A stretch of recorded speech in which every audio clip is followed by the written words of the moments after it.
Hi guys, welcome to my channel Manisha Palla. ఈరోజు video ఏంటి అంటే అరిసెలు ఎట్లా వేసుకుందామో చూద్దాము. ఎమ్మీగా సూపర్ ఉండే అరిసెలు అయితే కరెక్ట్ పాకంతో ఎట్లా రావాలో వీడియో మొత్తం చూడండి. మీకైతే కొంచెం అర్థమవుతుందని నేను అనుకుంటున్నా. మేమైతే ఇక పండుగని అరిసెలు చేసుకుందామని ఫిక్స్ అయిపోయినాము. ఇక అరిసెలకి ఫస్ట్ ఏం చేయాలంటే మనము బియ్యాన్ని అయితే ఒక 4 hours నానబెట్టాలి. నానిన తర్వాత ఒక క్లాత్లోకి వాటర్ పోయేలాగా తీసుకోవాలి. తర్వాత పిండి గిన్నె దగ్గర పోయి పిండి పట్టించుకొని రావాలి.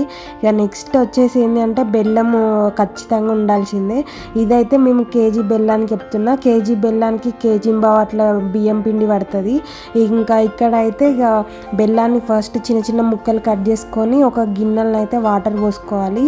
ఆ వాటర్లోనే ఇంకా మనం కట్ చేసిన బెల్లం వేసుకొని కలుపుతూ ఉండాలి. మధ్య మధ్యలో ఇట్లా కలుపుతూ ఉండాలి. అట్లా అయితేనే అడుగంటకుండా వస్తుంది.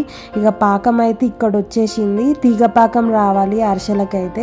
ఇక పాకం వచ్చినాక మనము అందులో స్మెల్ ఇంకా టేస్ట్ బాగుండాలంటే కొంచెం ఇలాచీల పౌడరు నెయ్యి వేసుకుంటేనైతే చాలా బాగుంటుంది, మంచి ఫ్లేవర్ వస్తుంది. ఇక మేమైతే ఇక్కడ నెయ్యి ఇంకా ఇలాచీల పౌడర్ అయితే 2 వేసినాము.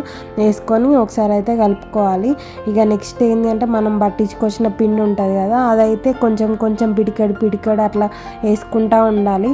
ఒకేసారి పిండి మొత్తం అయితే వేసుకోవద్దు, ఎందుకంటే ఒక్కొక్కసారి ఎక్కువ తక్కువ కలుస్తూ ఉంటుంది. ఇట్లా గంటతోటి కలుపుతూ ఉంటే మనకి అర్థమైపోతుంది. మనకి కొంచెము షేప్ అరిసెలకి వచ్చేలాగా ముద్దలాగా వచ్చేలాగా కలుపుతూ ఉండాలన్నట్టు. ఇక ఇట్లయితే కొంచెం కొంచెం వేసుకుంటా అంటే బాగా కలుస్తుంది. అట్లనే మనకైతే అర్థమైపోతూ ఉంటుంది.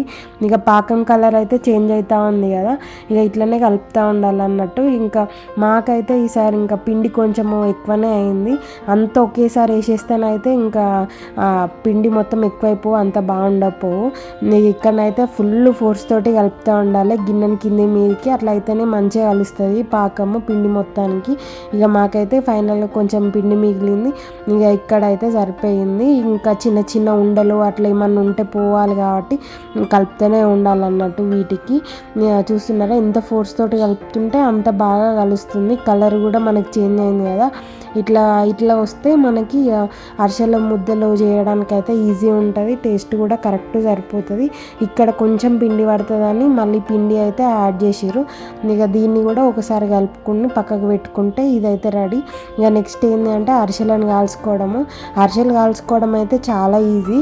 మనము ఒక కవర్ తీసుకొని దానికి నూనె పెట్టుకొని మనమైతే చిన్న ముద్దలు అయితే తీసుకోవాలి. చిన్నగా పూరి షేప్లో అట్లా మనకి ఏ షేప్ కావాలంటే ఎంత సైజ్ అంటే అంత సైజ్ చేసుకొని మనము కాగుతున్న నూనెలు వేసుకోవాలి.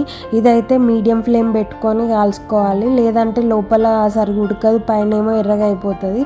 తక్కువ మంట మీదనే కాల్చుకోవాలి. ఒక్కొక్కటి కాల్చుకుంటే మంచిగా వస్తుంది. ఇక ఇక్కడనైతే అది కూడా వేడైపోయింది. మళ్ళీ దీనికి అరిసెలకు ఆయిల్ ఎక్కువ పడుతుంది, అందుకనే మనమైతే డైరెక్ట్ వేసుకోవద్దు. దానితో అరిసెను అయితే ఏదన్నా బరువు దానితో ఒత్తాలి, అందులో ఉన్న ఆయిల్ అంతా బయటకు వచ్చేస్తుంది. అట్లా చేస్తేనే ఈజీ. మళ్ళీ ఈ ప్రాసెస్ అయితే ఈజీ. పాకం కొంచెము అర్థం కాదు కానీ కాలవడం అయితే తొందరగా అయిపోతాయి. ఇక ఇట్లా మేమైతే అరిసెలు చేసుకున్నాము. ఫైనల్గా అయితే అరిసెలు అయితే రెడీ అయిపోయినాయి. టేస్ట్ అయితే చాలా బాగున్నాయి. పండుగకు మీరేం అప్పలు చేసుకున్నారో నాకైతే ఖచ్చితంగా కామెంట్ చేయండి. ఈ వీడియో ఎట్లా అనిపించిందో ఖచ్చితంగా కామెంట్ చేయండి. Thank you for watching. Okay మరి బాయ్.